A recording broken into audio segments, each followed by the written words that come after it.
Welcome to Benched with the Tovar Brothers.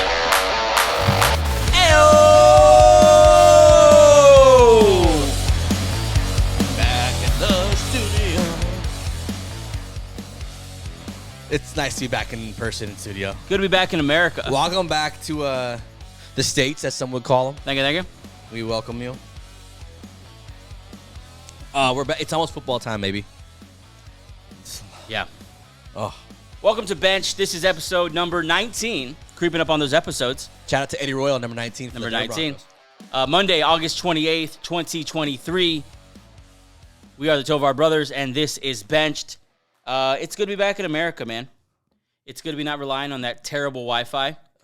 It's good to not to be trying to figure out Zoom, FaceTime, and all the other programs that are not as reliable as they should be after COVID. Thank you for staying with us. If you had to do that, it was for you guys. It was hard for us too. It's tough doing it. Yeah. But we got some faithful listens, faithful watches. Thank you for all of you who Muchas listen gracias. and watch, whether it's on YouTube, Apple, Spotify, or wherever you hear your podcast.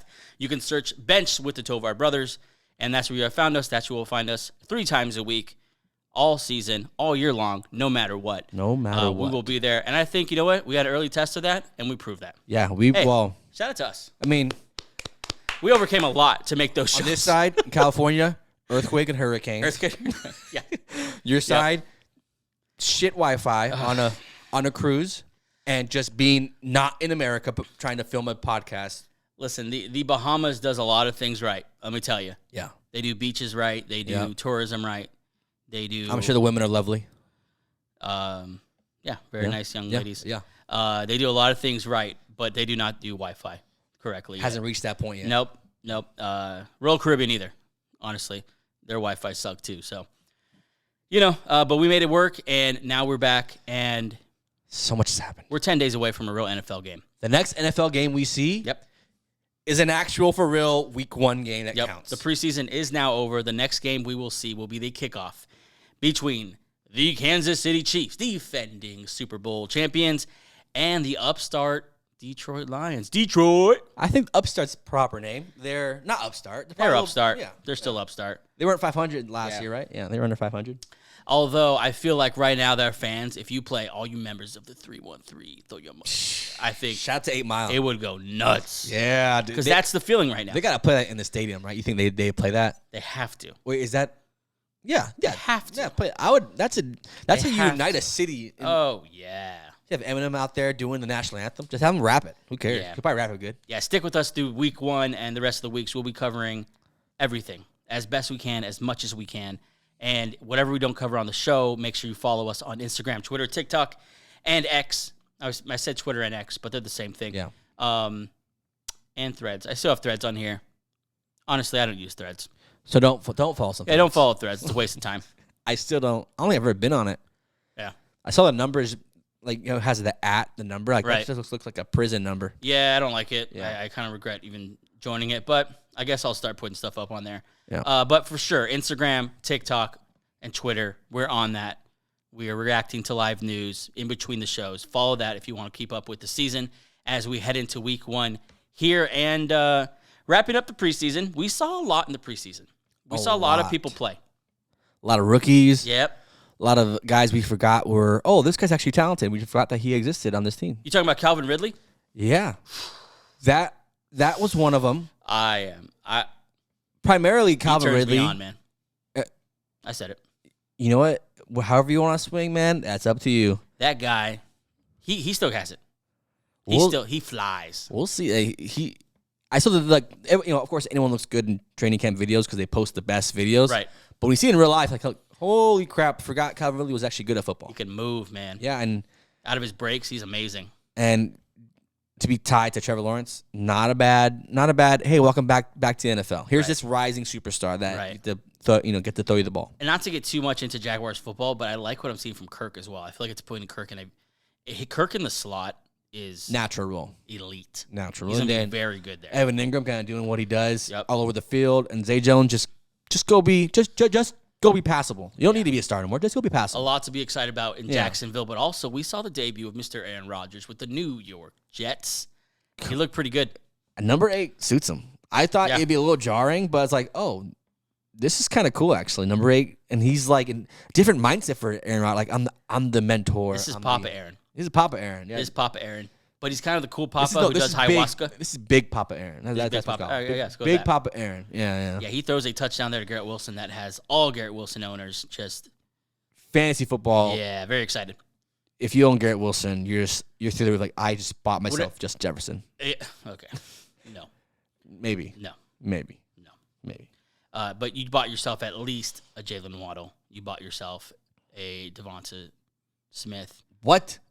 You can't call him. You can't call him the best receiver in the league yet. He's at least a Jabbar Chase. We'll see. I mean, we'll see. I guess there's no way to truly answer that unless you watch it. Can't wait for Man, we got to talk about that more though, because I think you're dead wrong. That Aaron Rodgers highlight was everywhere. We posted it on our TikTok account. It was he's cool, and then Garrett Wilson has all this talent that's finally getting unlocked with Aaron Rodgers. Oh yeah. Week 1 against Buffalo, right? Monday Night Football. Phenomenal. It's gonna be incredible. Yeah. We had some really good. We have some not really good. We have some great primetime games lined up for Week 1. You think about, I think Lions Chiefs is going to be a fun game.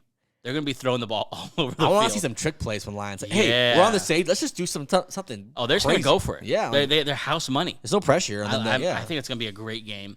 I think, like you said, I think Dallas and New York Giants are going to be fun. Yeah. Waller's going to be out there. I think Daniel Jones is going to be solid. I don't think he's a great quarterback, but I think he's going to be really solid. Yeah. I think Waller is really going to help him. Yep. And then Cowboys, we'll see.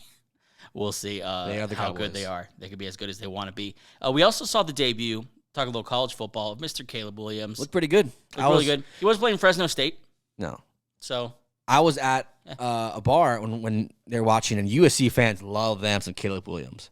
Yeah. He looked good, too. He's a little smaller than I thought. Looks very good. But, I mean, he killed. It is Fresno State, but he killed the crap out of him. You know what I think he's doing? Because he came out, I think, last week that he is not committed to going to the NFL yet. Yeah. He's holding that to the chest. I think he wants to see who ends up with that number 1 pick. I mean, would you want to go to Arizona? Nope. Like, what do you have there? Nothing? Yeah. Literally nothing? Yeah. No, I'm good. I love that a college player is going to have the ability to hold an NFL team hostage. Yeah. Good. Like, hey, your tank, there's no guarantee you're going to get me. Yep. You can go get the other quarterback. What's his name?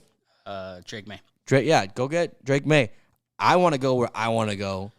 Yeah. And if that's not Arizona, I wouldn't want to go to Arizona. They have nothing. They're stripping that team clean right now. Yeah. Nothing's on the bone. And they'll have less by the time the season's over. Yeah, they'll ship more people out. Buda Baker's still on a 1-year deal. They might just ship him out. Ertz most likely out. I can see Hollywood Brown out. He's on he's on a contract year anyway. Yep. So he might just be gone anyway. Connor's getting older. It's going to be a very different team. I'm not sure if you want to go there. With absolutely nothing. You're literally the savior with nothing. And maybe the worst is that line is terrible. Yeah. Unless there's some young guys this year that emerge for them. They're like, oh, this guy's kind of nice. This guy's kind of, I don't know. But he looked great. Moving along here, special shout out. And let's give a farewell to Happy Gilmore legend, Mr. Bob Barker. 99 years with us on this earth. Hey, man. 99 years. 99 strong years, Bob. To a legend. Yeah. Everyone knows who Bob Barker is. Spin the wheel. It's over under $50. Oh, he's phenomenal. The price is wrong, Bobby. Oh, man. Come on, man. Yeah. Legendary. 99 is a long life. It seemed like he lived it to the fullest. Good for you, Bob. Good for you, Bobby. I just have ingrained in my mind him throwing that punch. Just kicking Adam Sandler's ass. That's probably a fake punch. But I tell you what, if that landed, that would hurt. He had some. That was a nice punch. Yeah, he had a couple jabs. He was at. I think you had enough. Yeah. Yeah. Oh. Yeah, Bob Barker. So much fun. So legendary, an Bob icon Barker. in TV. Sure. So long, Kevin Hart's groin. Oh, another guy. I don't know if you saw it. Did you see this? Yeah, it's pretty funny. So he raced Patriots running back Stephen Ridley, which he said wrong, which I thought was weird. Do you see that video? He said Ridley. His name's definitely Stephen Ridley. Okay. I believe you. That was kind of weird. Uh-huh. Anyway, he races Stephen Ridley, and he tore everything. He's 44. So he brought that up and said, you know what? I pushed my body too hard, and it said no. 44 racing, even a retired NFL athlete? No. Well, if you watch the video, he kept up with Stephen Ridley. Kevin Hart's a good. I mean, he's in very good shape. Yeah. Yeah. All right, question for you. Yeah. If like let's get offensive lineman. Yeah. Who's the biggest offensive line? Mekhi Becton, 6'7", 350. I'm smoking him. Not 40-yard dash, a 10-yard dash. All you need is bop. You think you could beat him? No, because I think that's harder. Okay, let's do. I think the longer the run, the 20-yard dash. Let's do 20-yard dash. Yeah. Can I give you a little producer note right now? Sure. Can you stop making out with your mic? I'm not that close to the You're mic. pretty close to your mic. I'm not making out with my mic. Okay. I'll go like that. Yeah, there you go. Either way, Mekhi Becton at 350, 6'7". Could you beat him in a 20-yard dash? The real answer is no. The real answer is no. But you have the confidence to beat him. The confidence, I think I would go in with the thought in my mind of this is possible. There's the long shot, and I'm the major underdog, but this is possible. I could beat, and then you could. But the reality is, there isn't a single offensive lineman that me or you would beat in a race. But think about the bar store you'd have. That Hey, crazy? I raced the offensive lineman on the Jets. Yeah. So technically, I'm better than offensive jet lineman. Wow, these guys are running incredible 40s nowadays. Yeah, big guys ran. Yeah, who? Poe, Dante Poe. Remember him? Chiefs. 330. 330 running like a 4.8, 4.9. It's crazy. Insane. The rookies are. It actually got announced just for the show that the third rookie quarterback has been named a starter for Week 1. That is C.J. Stroud of the Houston Texans, to go along with Anthony Richardson and Bryce Young, all starting. Will Levis in a distant fourth, now moved to third string behind Malik Willis. Yeah. But those three starting right from off the bat. Why not? Why not? Sure. Let's see what we got. Sure. I mean, the patience for these quarterbacks have gotten a lot shorter in these years. Be good now, or we're not going to freaking keep you. Some teams. Yeah, we've seen a lot from them, and you got to kind of feel for the veterans that were supposed to get a shot at starting for a while before these guys. You think of Gardner Minshew, Andy Dalton, who QB1 absolutely believes he's a starter in this league. Yeah, and then who else we got here? Davis Mills, but Davis not Mills, really. yeah, he got his shot. Yeah, those guys straight to second string again. Hold my clipboard, buddy. Hey, hold my gator. I like it like this. Oh man, but it should be fun to follow those guys. Let's get into some NFL news here as we get started. Before we do that, I'm going to tease a little bit something we've got going on in this show. Mm-hmm. In this episode, we will talk about the news. A lot of news going down, including some key running back news. Yep. And one quarterback that got traded. We'll talk about that. But later on in the episode, stick around. We interviewed Mr. Danny Pedretti. I said that right? Pedretti, a real paisano from Chicago. Yep. He runs a Bears page on Instagram, bears.hub, I believe, at bears.hub. And go follow him if you're a Bears fan. If you're a football fan, go follow him. Putting up great content every day. And we interviewed him talking about the Bears a little bit. So make sure you stay around. Or if you don't want to hear the news, just skip ahead to that Bears interview because it was a good one. It's a good one. We're all there. Yeah, but we'll get to that after the news. Starting with the news here. Did you see the quote from Mike Tomlin? This is why I like Mike Tomlin. He's a quote machine. Tell you Bars. That. Yeah. Bars, this man. Yeah. He was asked about deciding to play starters in the preseason, which these coaches are asked every year. And there's not a right answer. It's just whatever you believe. Yeah, there is. Mike Tomlin gave it. Okay, go ahead. He said, I think it's difficult to box without sparring. This guy needs to be a fucking rapper. He's just a cool dude. That's you wonder why this team's good every year. Like, you just want to run through a wall for Mike Tomlin. Yeah, he's a good guy. Yeah. It's difficult to box without sparring. He's just, you know what he is? He's a warrior. And he's not faking it. No, he's about that life. He's about it, yeah. He's had so many different iterations of the Pittsburgh Steelers, and they've all been relevant. Just a warrior. Defensively heavy, rebuild, rookie quarterback, now an upstart offense that looks pretty good, and you can just trust him with anything. You got to imagine just the tone he sets in a meeting, in an organization, in a locker room. The tone you got to set the bar at, we're not going to go below 500 for as long as I'm here. That's incredible leadership. Well, you know the story with his interview, right? So in the NFL, you have to interview a person of color. That's called the what's it called? The stupid rule. I think they should get interviews anyway. But yeah, go ahead. Okay. Well, anyway, so they had to interview him. He was the first. He was one of the first interviews. Let me correct that. I think we should get interviews anyway because we're people of color. Hey, I want to interview. Yeah. I'll coach the Broncos. We won't be good, but I'll coach them. I keep interrupting you. Okay. And during his interview. Okay. During his interview, he wowed them so much that he left the interview, and they said, "Did we just find?" They stumbled upon it because they had to fulfill a need.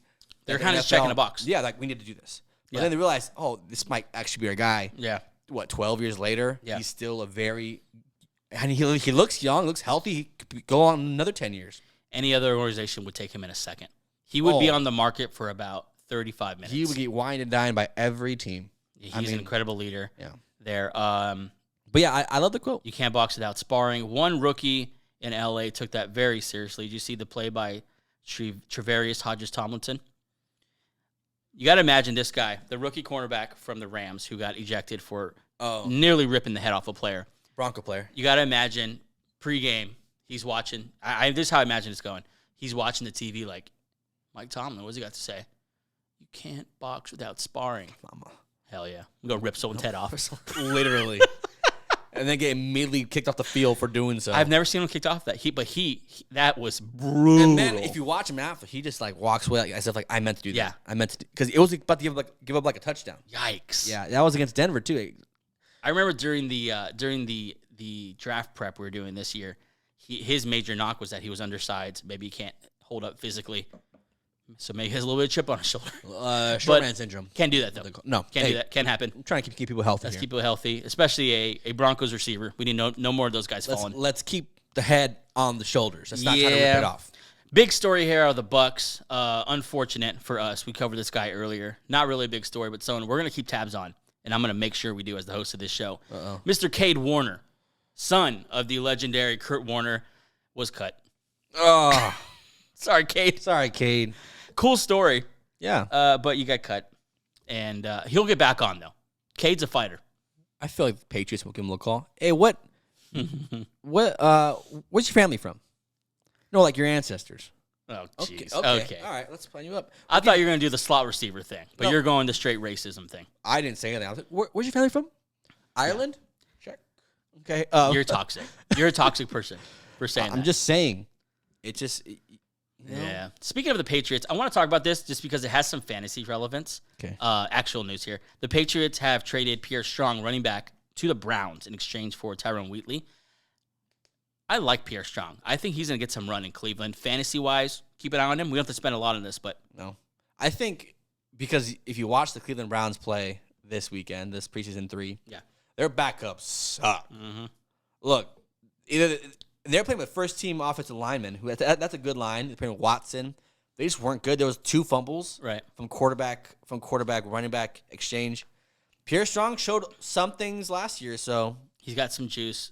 Look for Pierre Strong there. Might be a good idea to stick him on the back of your bench. Decent handcuff. Patriots backfield is just going to be Stevenson and Zeke all year. Yeah. Those 2 guys. Over to the Chiefs. They have interest in signing a quarterback that you might know of, Mr. Carson Wentz. It worked, baby. I think you called this. This is my dream scenario for him. Yeah. Yeah. Just go and learn from Andy Reid. Yeah. And just if we need if Mahomes, God forbid, gets hurt for a game or half a game or a quarter, just go do our offense. I guess this is the most no drama place you can be because you are clearly the second here. Yeah. You're playing behind basically Michael Jordan. Yeah. So you're just gonna carry his clipboard and just learn from Andy Reid, the ultimate QB guru. What happens if? Don't do it. Don't say it. What happens if Mahomes goes down for a short amount of time? I'm not going to 3-4 weeks. This idea. And Carson Wentz revisits 2017. Stop. The MVP for him. You tell me what happens. Are the Chiefs getting a couple first-round picks for him? Oh, okay. I was about to say, there's no playing time being given up. None whatsoever. No, Mahomes gets a job right back. I think the next year, if they sign him for a 2-year deal, trade him as fast as you can. Yeah. Yeah. But Commanders might trade for him back, to be honest. Good luck to Carson Wentz, man. You've always been talented. I love you, Carson. I always love you. Yeah, and there's a little bit of locker room stuff with him. He might be a bad locker room guy. I don't know if I'd buy that. That's just his reputation that's been around the league. Yeah. But I wish him nothing but the best. If he signs with the Chiefs, great landing spot for him. Moving on here, the Jets head coach, Robert Saleh, has announced that Mekhi Becton will start, in quotes, as of now. This is what you do. He hasn't been negative about him. Just says he needs to get better. Yeah, he won't overpromise for him. Yeah, it's just showing him, like, hey, we'll bench you. They won't bench him. Yeah. We'll bench you. I think they have Billy Turner behind him. You cannot bench him. No. Yeah, I think they've handled this well. Yeah. In properly and respectfully motivating a veteran player in this league. Yeah, now, and yet not handing the job to him. Just being honest, like, we'll still bench you if we have to. Yeah. But Aaron Rodgers seemed pretty happy about this. Seemed like he really believes in the guy. Yeah. And that goes a long way in that building now. The power of positivity can be an awesome thing. Yeah. They were positive, like, let's get this guy right. Let's get him right. We need to get him in that dark room with some ayahuasca. Yeah. That's the next level here. Let's see what then he can come out an absolute monster. Yeah. Probably seeing things for the rest of his life, but still. Yeah. Could you do a dark room for? He could probably communicate telepathically with Aaron Rodgers if he does that. You're probably on a different wavelength after that. You probably could see people's spirits or something. Absolutely. Like that. Yeah. Absolutely. Over to some sad news for the Bucs. This made me sad because I love the big guys up front. Bucs are placing center Ryan Jensen, a fantastic center in this league, when healthy, on IR, ending his season. Jensen has not fully recovered from a knee injury that he suffered last season, I think during the preseason. Yeah, he came back. Sorry, go ahead. He came back for the playoff game versus Dallas, but because of that, due to complications from his knee, he will miss the entire 2023 season, and quite possibly that was his last game of his career. It's really paid the price there by coming back for a playoff game. To lose, but I mean, if Tom Brady's your quarterback, you're gonna risk. I think he would do it again if you give him the shot. I mean, Tom Brady's your quarterback. You like, this is my last chance to with the greatest player of all time. Yeah, I'm gonna do it. Good on the Bucs. I think they paid him right before that, so he's paid. Yeah. I think he has like 30-some million. Good for you, man. So he won a Super Bowl too. So if he retires, he could say, "Play with Brady. I won a Super Bowl and I got paid. I gave my knee for Brady." Yeah, to play in that game. That's a book. I get my knee for Tom Brady. So that's some of the smaller news. We have some bigger news here to cover. We're going to take a quick break because I don't want to get cut off here in the middle of this story because I feel like we're really going to dive into it. Trey Songz style. Trey Lance was traded. Speaking of Trey, yeah. We're going to get into that next. Ooh.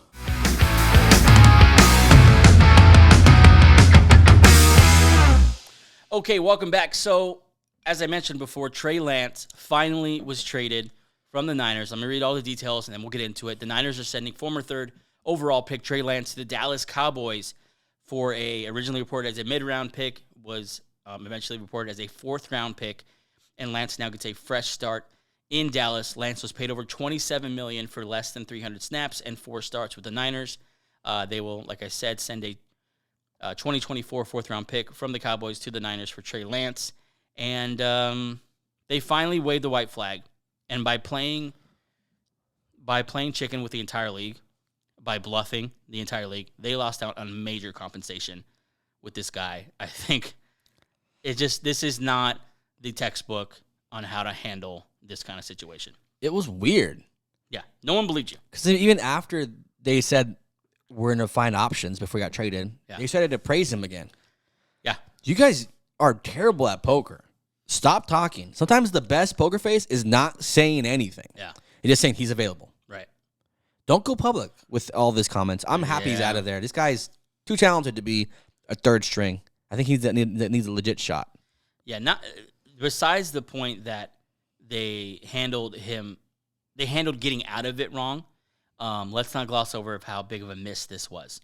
They traded 3 first-round picks and a third-round pick to move up and get Trey Lance. The Dolphins ended up turning those picks into Jalen Waddle, Tyreek Hill, Bradley Chubb, and Channing Tindall. It's a major miss, maybe the biggest one I've ever seen, as far as trading up for a guy, putting all your eggs in this basket, and 4 starts. Let me tell you the guys going after him. Yeah. Okay. Here's just a few guys. Third overall, so almost everyone. But go ahead. Notable guys. Yeah. Notable guys. Kyle Pitts, Jamar Chase, Jalen Waddle, Penei Sewell, Patrick Surtain, Devonta Smith, Justin Fields, Micah Parsons, and Rashawn Slater. Blue chip players. Those guys are starters / stars / superstars. And another fact, Lance played 8 games for the 49ers. That's the fewest by a top 5 pick in his debut in the common draft era. That means since 1967, he's played the fewest amount of games for a top 5 pick. Look at you with the homework. Look at that. I wish I was part of the research team, but it's just crazy because you have sources. I have my sources. It's just crazy how little opportunity he got. Yeah, I don't think I've seen enough from him. That was wild. It was just that all went down. Injury, bad luck. Mr. Irrelevant, now the starter. And this is a story for those kids out there. You could be picked number 3 overall and get beat out by literally Mr. Irrelevant. And then beat out for the second slot by Sam Darnold. By another first-round pick you can't beat out. Tough. It's tough. It sucks for Trey Lance because I hope he can recover mentally from this because that's going to be the biggest thing. Can he regain confidence in himself as a player to reach his potential? He sounded well, though. I never heard him talk before. He's been just quiet. I'm just get to work. I don't know if he's good or not, but I know he's been professional about it. Yeah. Not causing any drama. He could have completely made this awkward for the Niners 2 years ago. or last year. Handle it like a champ. Yeah. Just who knows what they're telling him, because they kept telling us that he might be the starter. If they ever told him that, then he has every right to be pissed, because they never viewed him as a starter. Remember, this is the same team that had Jimmy G on the training block or whatever and made him practice by himself on I a different remember field. that. Jeez. They just handle quarterbacks. Yeah. Shanahan's a great coach, but I don't know if he he has a this. thing with quarterbacks. Yeah. Although Purdy looked pretty Purdy looked pretty good. Purdy looked good in his preseason game. He did look good. He Looked sharp, looked confident. Elbow looked nice and healthy. That team is just stacked with talent. So yeah, so they'll move on here. Purdy is the guy. Darnold's the backup, and they'll be really good this year. Now let's go to the team he was traded to, the Dallas Cowboys. Team that never lacks headlines. Yeah. Per usual, Jerry Jones hit the mic to be the voice and face of his organization, obviously, as he is. And this is what he said about trading for quarterback Trey Lance. See if this works. I think had we been able to. Let's start again. That volume was crap. All right. Here's what he said. Actually. I think had we been able to draft him with next year's forward. That's not good enough. I'm going all the way up, Ainge. Here we go. I think had we been able to draft him with next year's forward, the kind of talent he was in this draft, like I just told you 2 years ago, we were looking at Philadelphia quarterback. I'm not going to call any names, but looking at him, had he fallen to us there, we That's hilarious. We all know you're talking about Jalen Hurts. Just say the damn name, dude. have drafted him. It is our plan when we can, but it very seldom happens to have someone of high enough quality to be there at the right place with our draft pick. So he's saying a lot there. Is he? What jumps out to he's saying a lot of words there. But what I took away from it is that, are they constantly looking to replace Dak Prescott? You're looking at Jalen Hurts. That was after you signed him to this big money deal. Now you go trade for Trey Lance. And Dak Prescott has 1 year. Jerry, it's not the same either. You draft a quarterback in the first round. You have 4 years. You have 2 years with this guy. Yeah. By the way, you have 2 years with Dak Prescott. So how are you going to figure out what do you have with Trey Lance if you already have a guy who you can't trade or cut, and you're not going to bench for that money? Yeah, let's get into that first. So we'll talk about Dak in a second. Yeah. But important point that you brought up is that unless Dak gets benched or injured, they're not going to be able to see Trey Lance in an NFL game before having to pay him. He comes off in 2024. Yeah. Not to mention, he's not a cheap backup next year. That's $5 million guaranteed in the quarterback room, and he has to be your backup. And then you're going to have to decide whether or not to pay him solely based on what you've seen in practice. That's just a tough position to put your entire organization in. It's a tough position to put Dak in. And once again, Trey Lance enters that awkward quarterback room. Yeah. I don't love this as a landing spot for Trey Lance. I don't even care that he's not going to be the starter right away. I don't trust any quarterback in the hands of Mike McCarthy. That's never show me where that's gone well.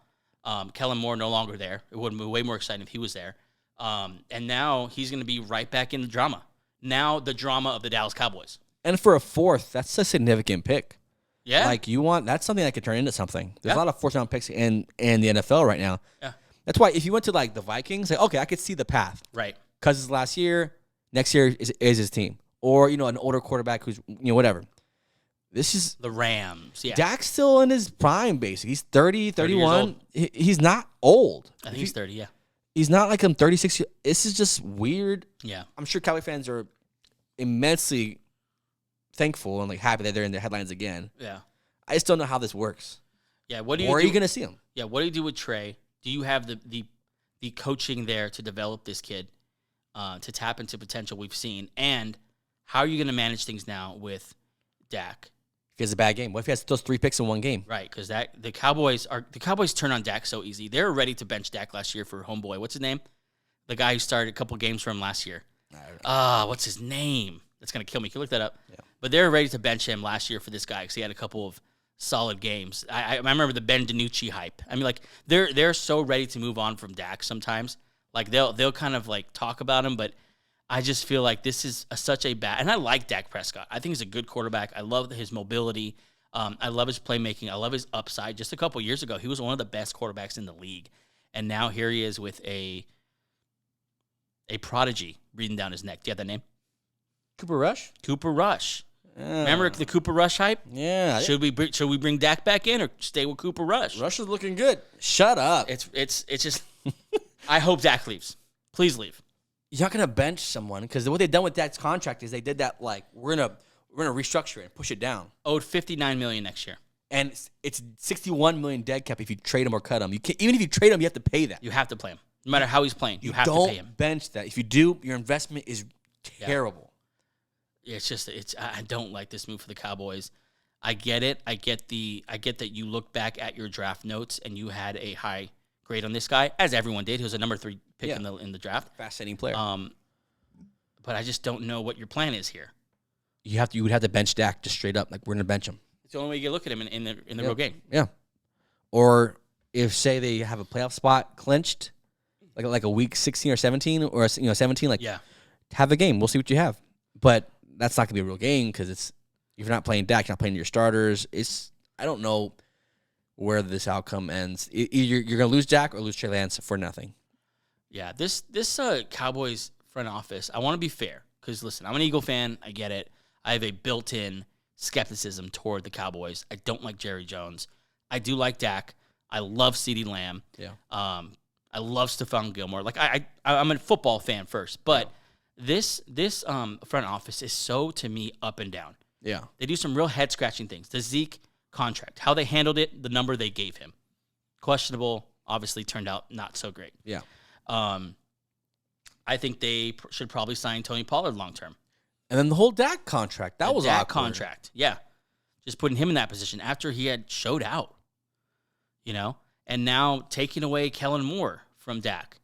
Now he went to another level with Kellen Moore. Yep. And now you need to hang it on someone. You're not going to hang it on Big Mike, so you ship Kellen Moore out of town. It's just, but yet they made a great trade for Stephon Gilmore. That's a fantastic trade.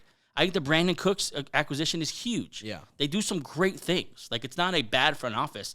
They just do some head-scratching things, and it seems like Jerry Jones is at the center of those. It seems like we're going to do this because of this stat and this stat, and then there's another side where we're going to do it just because I feel like doing this. So I have a gut feeling he might work out. That's Mr. Jerry Jones. Like the Gilmore and Cooks things, what you do to this kind of, you add these veterans to a team that's already good to see if that's the cherry on top. But then what you bring now, Trey Lance-wise, is a distraction. You bring something that might distract you from the ultimate goal in winning a championship. Also, not a great value as a backup. If that goes down, do you really want to bring? And you're a contender. Do you really want to bring in Trey Lance? And if is he ready for that? You don't know. know. This is the guy. If he performs well, what the hell are you doing now? What if Trey Lance is better than Dak Prescott? There's two sides of this coin. If he's good, well, I personally think they're ready to move on from Dak. I think they're ready to move on from. Why'd you sign him? Well, Jared. I think you had to sign him when they did. Yeah. I think you should keep him. I think he's a good quarterback. I think the grass is not always greener. Go ask some of these teams who are just searching. Go ask the Falcons. Go ask the 49ers who are just searching for a guy. But I don't know. I don't like this for Dak. I don't like this for Trey Lance. I don't like this for the Cowboys. It's a distraction. Yeah. Distraction. I don't think that's the guy you want to turn to if it's a playoff team. I don't get this move. But Jerry Jones said I was not going to let them off the phone until we had a deal done. Attaboy, Jerry. You got him, man. You won. What is interesting about this trade, though, is the other teams that were interested. Yep. You hear about that? Yeah, I did. The Bills? Backup. Quality backup. Yeah. There's no competition there. Just backups. But the other one was I want to say the Rams? It wasn't the Rams. The Rams? I think it was the Rams. That would make sense. That would make sense. Yeah. Yeah, but I mean, there was some interest, but the consensus story is that the Cowboys just came in and outbid everyone. Also, yeah, you don't know. They might offer we'll give you a 6th-round pick, right, which is a lot less risky. Whatever. That's not. I mean, they do turn out to be sometimes stars, but not all the time. Right. Yeah, and then maybe Jerry just came in there look, buddy, I'll give you a 4th-rounder right now. I'm trying to be right now. You got it. That's Southern. It's on the table, yeah. Texas draw. Okay. Give me Trey. Okay. I want him. Give me Trey. 4th is yours. 4th is yours. 4th is yours. Take a suite at Jerry World. That was a terrible accent. Now they got Trey Lance in there. I don't know what the hell is we doing this offseason. They're gonna bring Carson next. Why not? Let's make it a bring Carson, Josh McCown. What are you doing? Let's Philip Rivers. Hey, Hey, You between pregnancies? Favre. Favre. Favre, what are you doing, Favre? What's got going on? You in jail? You You out? yet? Hey, man, I can pull some strings with you, dog. Yeah. Yeah. I mean, we'll see what happens with them. Hopefully, it's not a story. Hopefully, they let this kid develop, and maybe they do. Maybe we eat our words, and they find a smooth way to work this out. It seems like they put themselves in a position where they're going to need to be super elite in their leadership of handling players. And in the recent history, we haven't seen that being the case. The only way this works is that you let Dak play out, and you just let Dak walk, or you trade him or something. And you just believe in Trey. Then you sign Trey to a 1-year deal. Yeah. And draft the quarterback and say, we're going to have a competition between this quarterback and Trey Lance. And that's the only way. But then that means you have to invest in another quarterback. What if he's good? It's just... You also got to hope Trey wants to stay there. Yeah, what if he just says, like, I didn't play in Dallas. Why do I want to stay here? He has no connection to Dallas. Like... Other than that Dallas traded for him. Yeah, that's the only connection. They gave him a vote of confidence. And they liked him. Yeah. I'm sure every team liked Trey Lance in the draft. Yeah. We'll see how that works out. Another young quarterback getting ready to make his debut as a starting quarterback, Jordan Love. Let me read to you his preseason stats. QB rating of 109.7. Good. He went 21 for 33 for 225 yards, 3 touchdowns, no interceptions, a 63% completion percentage, and about 6 yards per attempt. Is this real? I would like to see the yards per attempt go up a little bit. Yeah. 6 yards is pretty... Not much. Pretty but safe. They started him pretty safe. Yeah. They kind of let loose in recent games. What's your level of confidence? 1 to 10. No, let's not do it like that. What's your level of confidence, Riddler to Mahomes, in Mr. Jordan Love? Where does he land? How do I... Pick a comparable quarterback, I'm saying. Okay. If he works out, yeah, and everything goes well, I think he's very comparable to like a Brock Purdy. Really? Just because he's not going to be asked to do a lot. He's going to be manage the game. Yeah. They're not going to give him, if they do, maybe not. Packer fans are going to kill you. Maybe like Kirk Cousins. No, that's too high. Maybe, Jared Goff. There you go. Really? Jared Goff. That's the highest you see him going. 30 this year. Okay. 25, 30 touchdowns. We'll see. Did you see him tuck it a couple times? There's not enough to go on still. Yeah. We see him good this year. That's a fair point. We also seen him bad. So we don't... A couple years ago now. We don't really know. Yeah. I don't see that because, like, these are NFL starters. So if he's an NFL starter, Packers are like, okay, good. Now let's build on that. To be fair, that was kind of your take at the beginning of this offseason or the beginning of this show, that it was just inconclusive, not enough information. And to be fair, we only have a couple preseason games since that. A couple drives. So there's not, So these are the scripted drives. Right. So that's a fair point. Got to see it. But Angels take, all you Packer fans, slide in the DMs how you feel about that. Brock Purdy is a ceiling. This year. He could be better. If I'm wrong, I won't be mad. I'm a fan of Jordan Love. Let's move on here to our final story, and a huge story. Josh Jacobs tweets, I'm back. With a little purple demon emoji. Yeah. Josh Jacobs is back. The Raiders and star running back Josh Jacobs have agreed to terms on a upgraded 1-year deal worth up to $12 million per Ian Rappaport of the NFL Network. Jacobs and his agent, Chad Westling, flew to Las Vegas this week to meet with team officials. Now the NFL rushing champ from last year is back. Josh Jacobs, no preseason, but he'll be there for week 1. Yeah. The NFL is better with Josh Jacobs in it. Yeah. No doubt. If you watch him run, he runs so hard. He's so effective. He played good last year, and you want to see him get a long-term deal, but you got to be on the player's side here. I'm glad you got paid, man. Glad this is a better version of the franchise tag. Yeah. There's some incentives here to do better, which he will probably because he's a good running back. Just got to stay healthy. I like this for him. And for you Raider fans in our DMs, talking to us about how you told us. I didn't tell you. We literally said, there's no news. How is this a positive? Yeah, we reported what we knew. He wasn't in the town. He wasn't in town. Can he fly back to Las Vegas? Absolutely. For sure. Yes, but he left. He wasn't in the facility. That's a thing. Yeah. When your starting running back isn't in the same state that you're holding training camp, we got to talk about that. Yeah, sorry that it's not. Oh, it'll be fine. It ended up being fine. Yeah. But we've seen it the other way around. We've seen it where it did not turn out well. Right. We're seeing it where people hold out a whole year. Le'Veon Bell. That's very possible. We've seen this before. It's not some new thing. Also, Josh Jacobs said he might do that. Yeah. He threatened to do that. So it wasn't off the wall for us to say that. So what I'm trying to say is shut the hell up. Raider fans. I like Josh Jacobs. You know what? Don't turn me against him. I like the Raiders players. I hate the Raiders. You hate Josh McDaniels, though. Yeah, he's on my. Yeah, he's on my. He's up there. He's on my burn list. What's that thing from? I don't know what you're referencing. Lindsay Lohan movie. Oh, wow. The Burn Book. Book. We were so off. I was thinking Game of Thrones. No. He's in my Burn Book. I was thinking Arya's list. No. But you were thinking, okay. He's in my Burn Book. Okay, yeah. I'm going to start doing that. My Burn Book is I like that. Josh Name number McDaniels. 1, Josh McDaniels. Angels Burn Book. Number 2. Let's add to that every week. Nathaniel Hackett. Yeah. Burn Book. Burn Anyways, Book. either way. Gotcha. I like Devontae Adams. I like Josh Jacobs. I like Jimmy G, okay? I love Crosby. Max Crosby, his story is amazing. If you don't know his story, look it up. He's a phenomenal story about overcoming so much. He is a dog on the field. Raider fans are sometimes...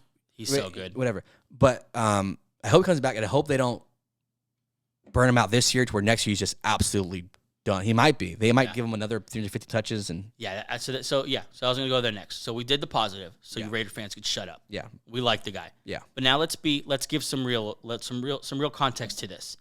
He got absurd usage last year. A lot. At the running back position. Not to mention his running style is so violent. He runs so hard. That's why he is who he is. Not knocking him at all. That's why he misses so many games. Right. He misses so many games. He's seemingly always banged up. And I refuse to forget that he was not elite until his contract year. I'm just not going to forget that. That's just the truth. He was the rushing champ, so you see the ceiling. Let me list you off. Good. List off. Okay. Rookie year, 1,100 yards, 7 touchdowns. Solid. 242 touches. 242 is pretty good. A lot of touches, yeah. Sophomore year, 273 touches, 1,000 yards, 12 touchdowns. Pretty good. Yeah. The next year, 217, 872, and 9 touchdowns. Did not play the whole season. So, the highest at that point was 1,100 yards. Yeah. This last year, 340 attempts rushing. Yeah. That is not counting his catches. Yeah. Which he had over 50. Yeah. 1,600 yards and 12 touchdowns. He's been not hurt gonna a last. lot. Derrick Henry has proven you can do this and be relevant. So I wish I'm hoping he does. Just a little worried that they might run him in the ground because you're winning your contract. We're gonna run you. Your career needs to last longer than 1 year. Be effective, but also guard yourself. Yeah. And I hope he doesn't get burned out in LA or in Las Vegas and goes to their team. There's no gas left. Yeah. So he gets a couple more million added to his contract. Yeah, incentives. 12. Yeah. I think he ends up $1 more million above what Saquon got. This is And so he got some money. But it's a 1 year deal. Next year, same thing. I doubt they tag him again. Yeah. He probably walks next year. Yeah. But they are going to run him into the ground.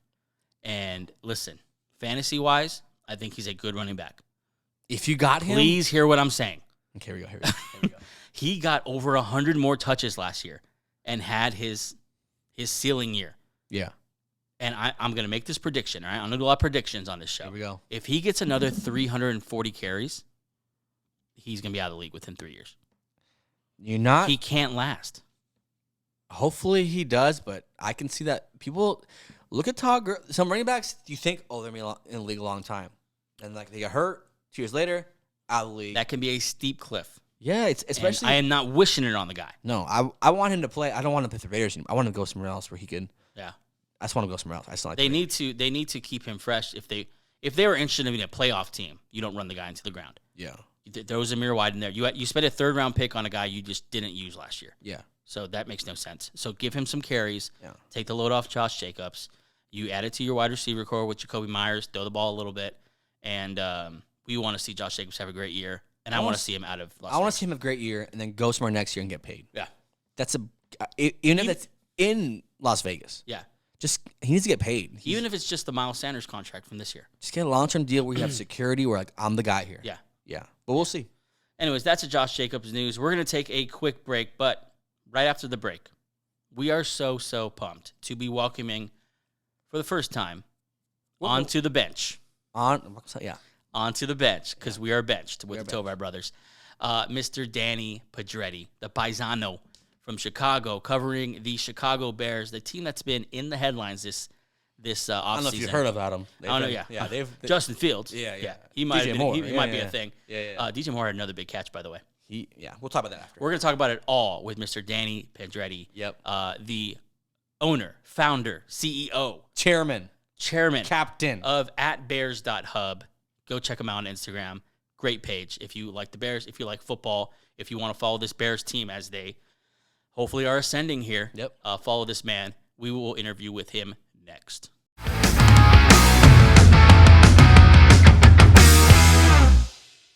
Okay, we are back, and I am super freaking pumped. This is kind of cool about what we're about to do. We've been waiting this to happen. Honestly, the tech has kicked our ass. Let's be honest.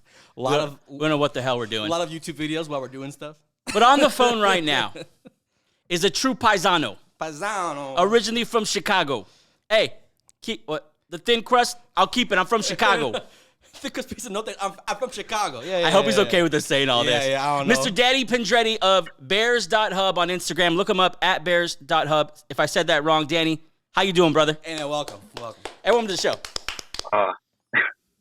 You're up with money. It's good to be with you guys. Let's get it. Yes, sir. How you doing, man? How is it? So you're not in Chicago. Where do you actually live?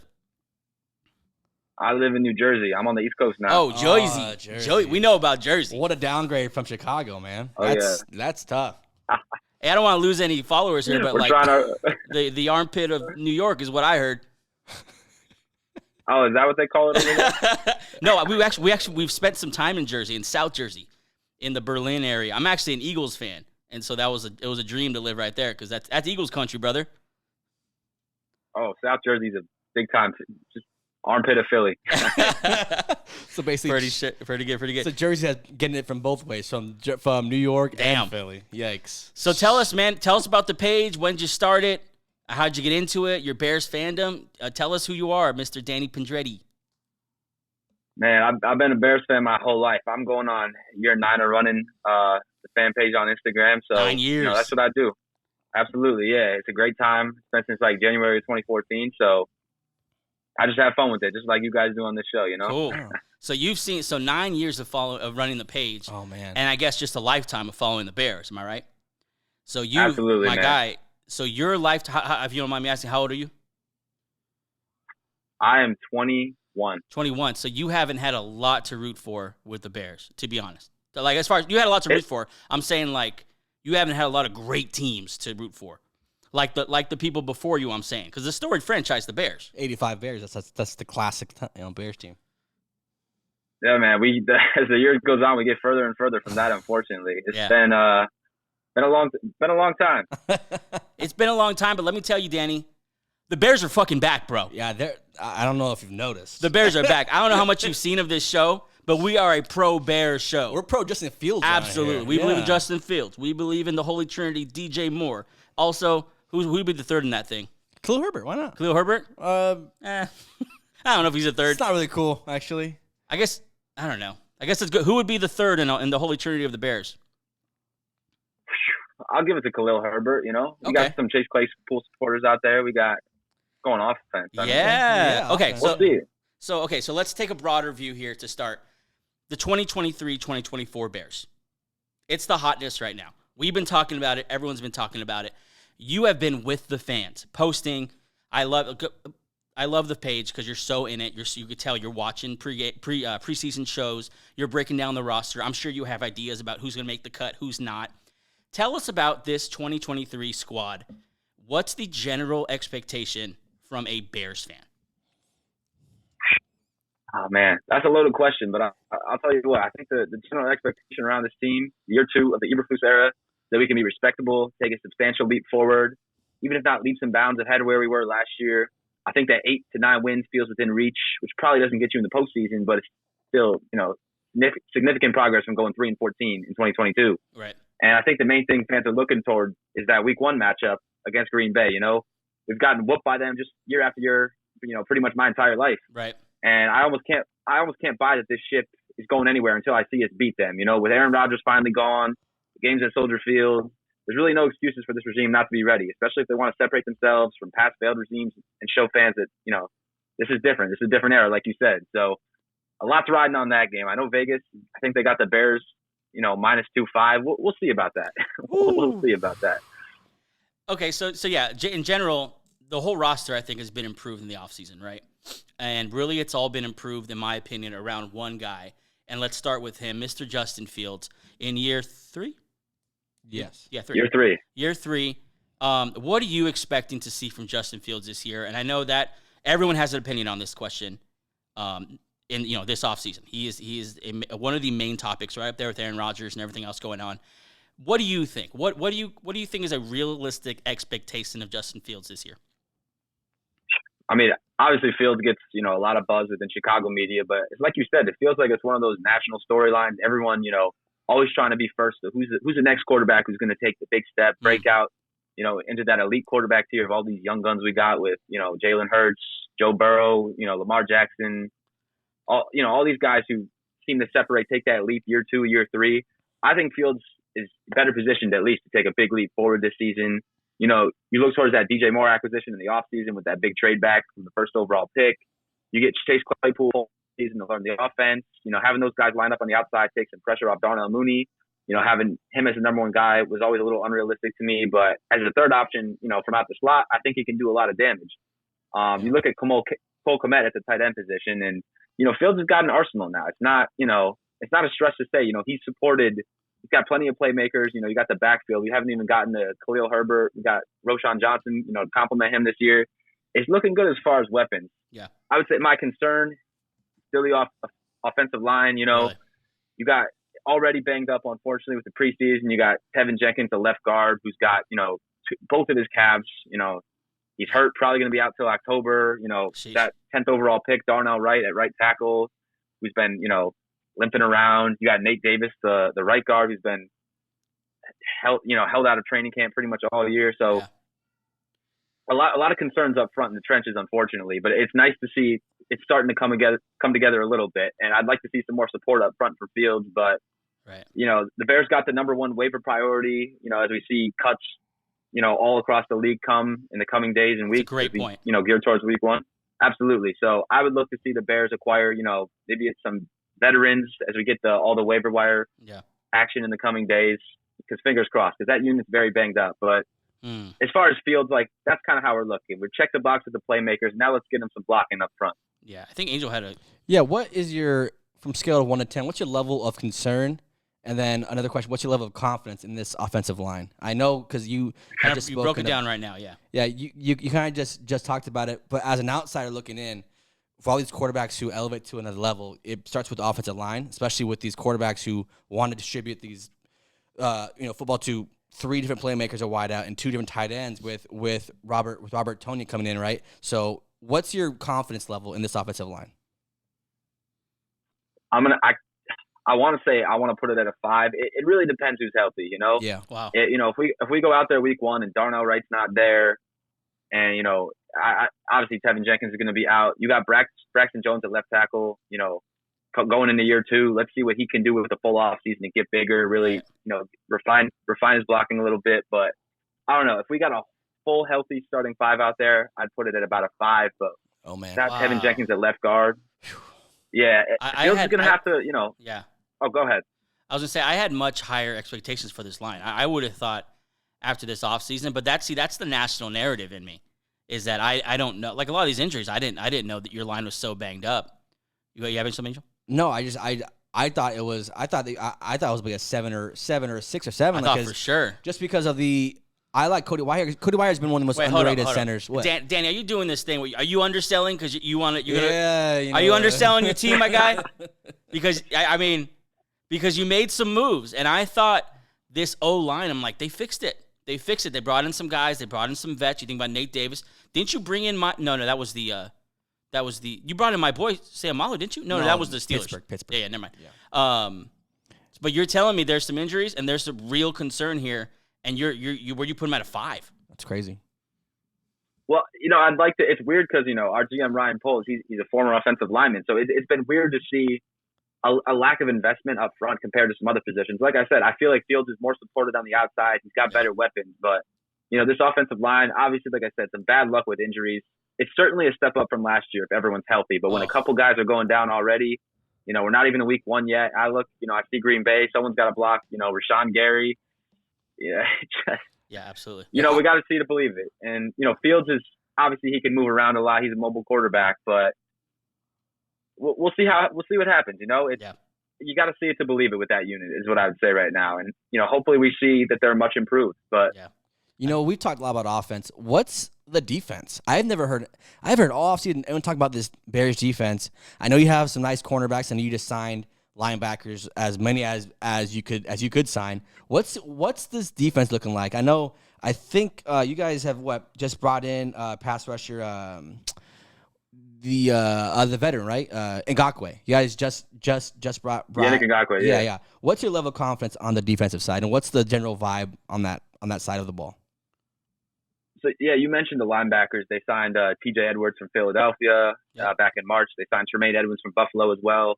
You pair that with Jack Sanborn coming back, the undrafted rookie free agent in 2022. And, yeah, absolutely. Overall, I think the Bears have a very nice back seven, but just like with the offense, the concern right now is up front in the trenches. Yeah. I mean, you could argue the defensive line was certainly one of the worst in the league last year. I mean, the Bears had the worst record for a reason.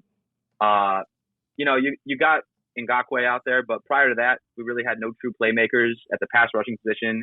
You got a lot of budget free agents filling in the interior, like DeMarcus Walker, Andrew Billings. So we'll have to see where that goes. No true difference makers in the trenches, but on that side of the ball, hopefully the investment in the back seven can kind of offset that if these linemen up front get the ball run down their throat. Hopefully a Tremaine Edmonds or a Jack Sanborn can consistently plug those lanes. But I got to say, something that Poles has put a lot of time and energy into is reinforcing the secondary. Yeah. You got Tyreek Stevenson, a second-round pick, looking like he's going to be he looks good. The other cornerback. He looks good. Yeah, it's exciting. He's a playmaker on the outside. Pair him with Jalen Johnson, and then of course you have the veteran presence in Eddie Jackson back at safety. You got second-round pick in year 2 and Jaquan Brisker out of Penn State. Love him coming back. Yeah, absolutely. So the defense. It kind of feels like, Poles wants us to buy into that classic 3-year rebuild, and hopefully with another offseason, this team can really come together. But that's kind of, there's still a couple position groups, the O-line, the D-line, the Bears need to get better in the trenches. Yeah. Okay. It could be enough this year. Yeah. Let's talk about Poles. Let's take a step back. The architect of this team, the roster, how many years has he been in Chicago now? Not less than 5. Ryan Poles, this will be, he's only had 2 full off seasons. 2 full off seasons. He's done a lot. But now you've seen him now give out some pretty hefty contracts. You've seen him handle this Justin Fields situation, which I think he's handled very well. What's the level of confidence in Poles? Because part of the Bears story is that they've been very frustrated with the management, with how the team has been run. And so now here's Poles. And so what's your kind of thoughts on him? And as you deal with fans on your page, how are the fans feeling about him? I think the general consensus is there's optimism, absolutely. Good. Like I said, as I mentioned, at the beginning, 8 to 9 wins kind of feels within range this year.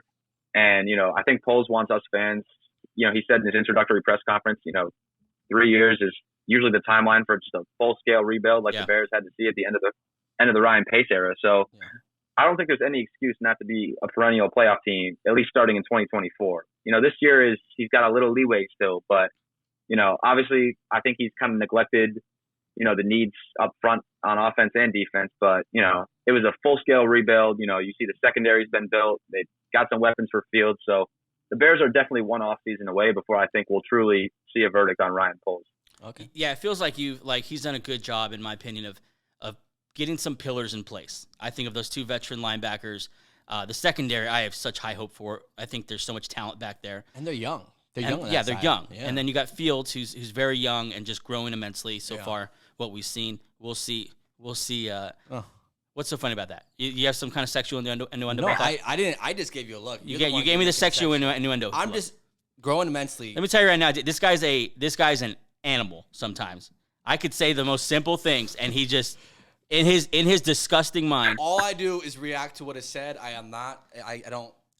Back to football here. Okay, back to football. He's done some big things that I don't know. I kind of believe in the guy. I think he's the most bet. I think because his odds to win MVP are so good. People are putting all their money in Justin Fields right now. I might put some. I don't think it's likely, but I think his odds are such a good bet. Are we too high in Justin Fields that he could be MVP? Like, what's his ceiling here for you? I mean, people like to, like I said, be early to the say it, bro. Say quarterback's it. the next big thing. Say it. Just say it. You see the year 3 leaps. You see it with Josh Allen. You saw it with Jalen Hurts last offseason. Yep. Or last NFL season. You saw Jalen Hurts take that leap in year 3. Naturally, that's what people want for Fields around Chicago. You know, people are desperate for, you know, the franchise savior. You know. Yeah. Will it happen? You know, we're going to find out. At this point, all we can do is watch. But obviously, you know, you look at Fields. You've seen the flashes. You see the talent. Hopefully, with some better pieces around him, it can happen. You know. Yeah, you got to take it to Vegas. I don't know. I'm not a gambler, but you got to believe that with the quarterbacks you've seen pass through, most recently Mitch Trubisky, those guys. So far, it's gone the best with Fields. There's the most reason for optimism with Fields. We were actually in Philly for the draft when the Bears took Trubisky. We were there for it when they took Trubisky. We were there for it when Mahomes and it was a shock even then. When we it was wild. There. Yeah, it was, you know. And so I get the optimism with Poor Fields. Mitch. Yeah, he went with Deshaun Watson and Patrick Mahomes, right? Yeah. No, not Watson. Not Watson. It was Mahomes, and who was number 1 overall that year? Was it Mitch? It was Myles Garrett was number 1. Mitch was 2, but Watson was in that draft class, so yeah. Yeah, he was. Yeah. Okay, so let me ask you a couple questions here.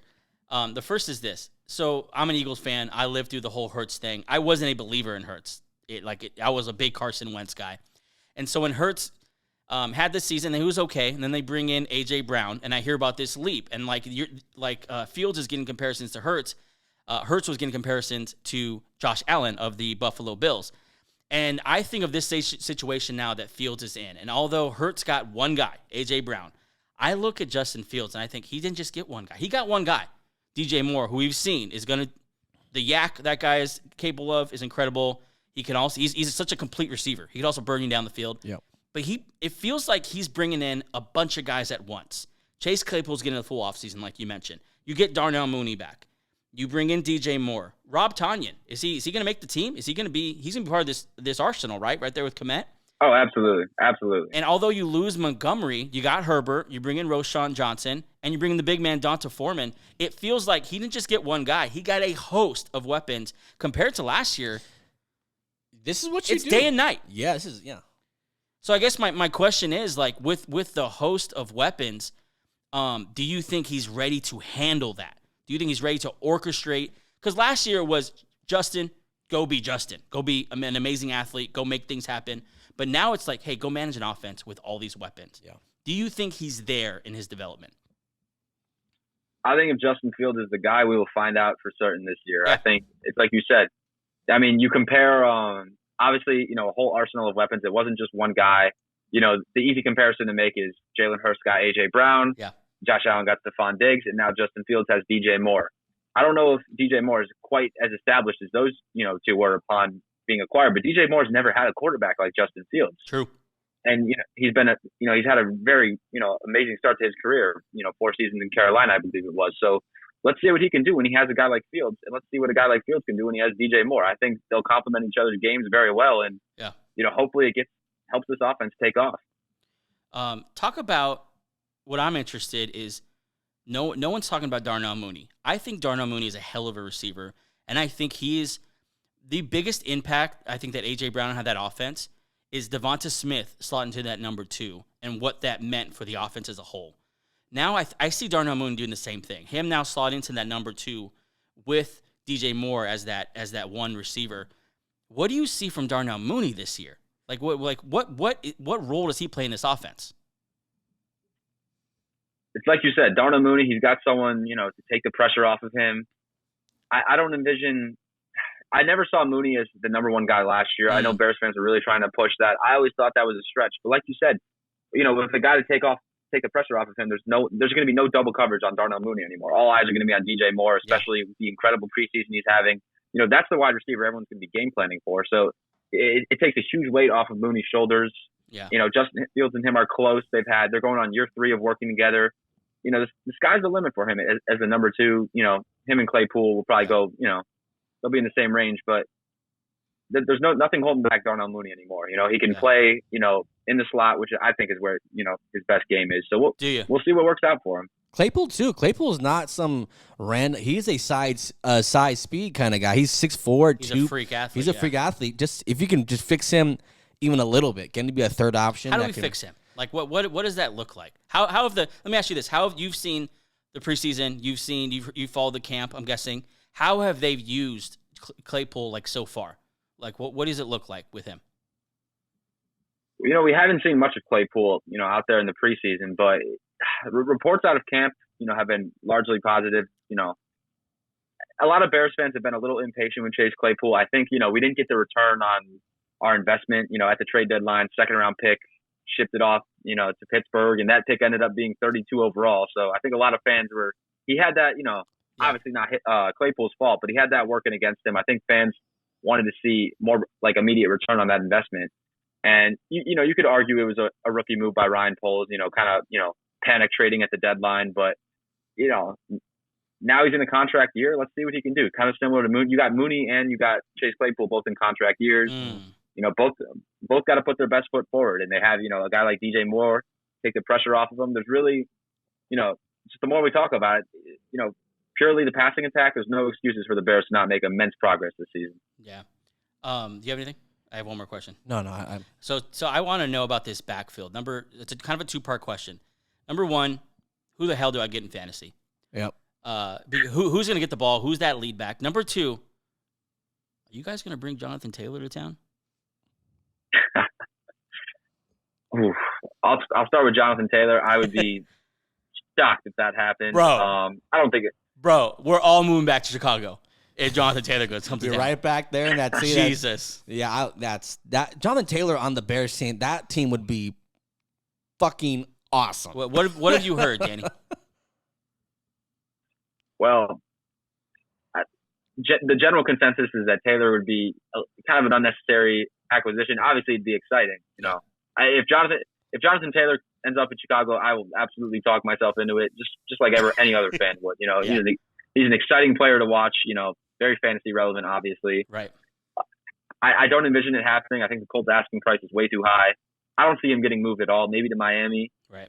I think if any team's going to trade for him, it would be the Dolphins. But I certainly don't envision that with the Bears. I think they feel pretty good about their 1-2 punch and, you know, Herbert and Johnson. And I don't know who you should draft in fantasy. The Bears have one of those backfields this year. It's We kind don't of want to similar hear that, Washington. man. I want an answer right now. I have Herbert on my team, so I need you to say Herbert, to be honest. I need an answer, man. No. No, I mean, but honestly, you just kind of see it being split.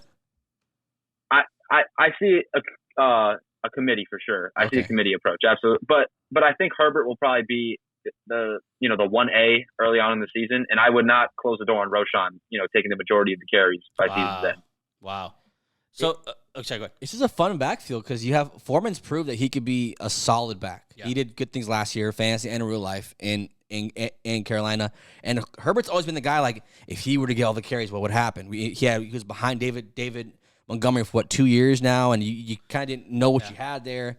And then you see what happens with these other backs with Tony Pollard. Like, he turns out to be a very good back. You give him more touches. And if Herbert, maybe he gets more touches, maybe he turns out to be one of those backs. Very fun backfield to follow. So he mentioned David Montgomery. Now, he was watching the Bears, to me, David Montgomery was sort of a tone setter. Yeah. He was kind of a spirit of the offense to me because he was that tough guy. He kind of did everything. He was a little bit of an Iron Man. Do you think the running game has taken a step at all back without him, or do you think this running game in general, I'm not talking about one individual player, but this running game is going to be pretty much what it was last year, pretty dominant? You know, I have nothing but respect for David Montgomery. You know, he was a very, you know, popular guy in the locker room. I don't think he really moved the needle. I don't think, you know, I don't think, you know, the Bears front office is losing sleep over him going to, you know, Detroit. If you follow the money, you look at the contract he signed, I think it was like 3 years, $12 million. Big money. You know, obviously, yeah, the running back market is obviously very dry right now, but I don't see. I think the Bears running game is in a good spot. Yeah. If that's what you're asking, relative to last season, I don't think the Bears are going to miss him. Like I said, he's a solid player, but I don't think he's you know, in the upper echelon of elite running backs in this league. So you hate him then? That's what I'm going to say. Yeah, I don't know what you heard, Ainge. I heard screw you, David. I heard like, hey, get the hell off my team. Go play for Detroit, dude. Go play for the Lions. Yeah. And then he goes to the league to the division rival. Yeah, you know, that's a good backfield over there. I'm curious to see. We should have a little side bet who gets more yards total, which running backs, the Bears backfield or the Lions backfield. Oof. That's even there.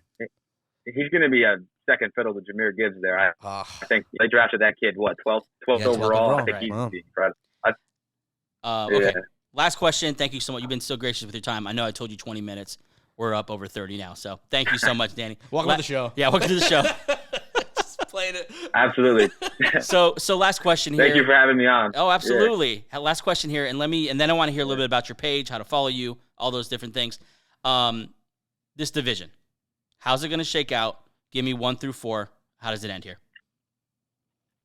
Man, the Lions seem to be the Lions seem to be the favorite right now. It feels hard. They had so much momentum at the end of the season. They were riding so much momentum. Even though they didn't make the playoffs, it felt like that Week 18 win over Green Bay was like a playoff win. That was an exciting game for me to watch. I was rooting for them all the way, but it feels like it'll be between them and Green Bay, in my opinion. I've seen too many incredible Green Bay teams to count them out. I would say the Lions are probably the favorite right now.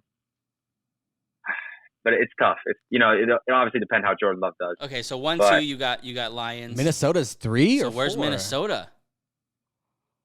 I don't believe in Minnesota at all. If you look at here we go. We found the Bears fan. Took us a little while, but we found him. So we're running out of time. But real quick, tell me what about the Vikings? Are you not sold on? I mean, they won a lot of close games last year. What was their point? I know they were what, like 12 and 5 or something, but they still had a negative point differential. Right. Yeah. Right. I think when you look at that, they're due for regression. I would say I'm gonna go 1 Detroit, 2 Green Bay, 3 Chicago, 4 Minnesota. Woo! I like it. That's gonna kill my bet on Kirk Cousins being MVP. So I gotta maybe readjust. I also have Kirk Cousins on my team. Danny's just killing my team right now. Danny Boy just said, you know what? Fuck the Vikings. They'll be last. I don't even care if they go record. If you call him Danny Boy again, I'm gonna put my guy on a flight and have him kick your ass personally. Don't you ever disrespect him like that. Danny, tell us about your page. How can we follow you? All those different things. Are you on multiple platforms? Or you stick to Instagram? Still just on Instagram at this moment, but over there, Bears.hub, ramping up content as the season gets going, and just excited for another NFL season. We're right there, so we're so close, man. It's gonna be great. It's gonna be a good time. I think so too, man. Hopefully we get you back on again as the season goes by. As this Bears season plays out, we love to talk to you as much as we can. And I'm gonna ask for a hard yes or no right now because you're on the spot. Put you on the spot, dude. Absolutely. Anytime, guys. Anytime. Love it, Thank brother. you for having me on. Hey, thank you so much for your time, man. Hey, let's get it from Mr. Danny Pedretti. See you, Danny boy. Thank you, brother. Okay, well, that was a fun interview. He's a cool dude. That's a great guy. Local, born 21, in young dog. Young cat. Hey, well-spoken young man. 21, I was not doing that at all. 21, I was barely, I don't know what I was doing. I wasn't not doing positive things. I'll tell you that, 21. Yeah, good. Like he mentioned, like we mentioned several times in the show, please go check out his page. Good Great guy. Yeah. Good content, most importantly. Yep. The guy knows what he's talking about. If you heard his interview, hear him talk. He knows Bears football. Yeah. And we like him. And is he connected from Chicago? Pedretti? Pedretti. Is he connected? I'll be careful what I say about him. He might be. There's a very famous mobster in history who's from that area. Mm-hmm. Quickly, you had some news? Yeah, just a little rumor. The Cleveland Browns have reportedly checked in on the availability of Atlanta running back / wideout / returner Cordell Patterson. Let me tell you something. Not about this news. Yeah, great. Go get him. I guess he'll get some carries and he'll be a nice weapon. Nice backup. Angel stubbed the hell out of his toe telling me that news. Yeah, so excited. On the break, because I was very excited about that. I don't know why. I don't know why that's relevant. I just am thinking about it. It was hilarious. Yeah. Because I hope it was shook worth it. the building. I hope it was worth it. Yeah, it wasn't. It's just Cordell Patterson. Shout out to my toe. That's the show today. Thank you so much for following and listening and watching and all the support you've given us through the preseason. It's been so much fun, but it's almost football time, baby. We're so close. It's almost football time. Honestly. Go subscribe, go like, go share. YouTube, search Bench with the Tovar Brothers, or listen to us on Apple, Spotify, wherever you get your podcast. Follow on social media platforms for all the latest news, reactions, stuff like that. Instagram, X, and TikTok, which is blowing up. And tell a friend, be a friend, be a friend, tell a friend, however you say that. Share the show with a buddy who loves football. We certainly appreciate it. Leave a review if you can.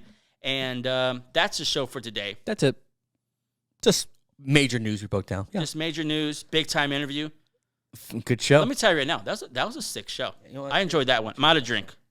Okay. I've drank everything. That's why I've been burping like a freaking caveman. That's again. Okay. Hey, thanks so much, everyone. That is the show for today. We will see you Wednesday, and when we see you Wednesday, we will be just about a week away from NFL football. So we'll see you then.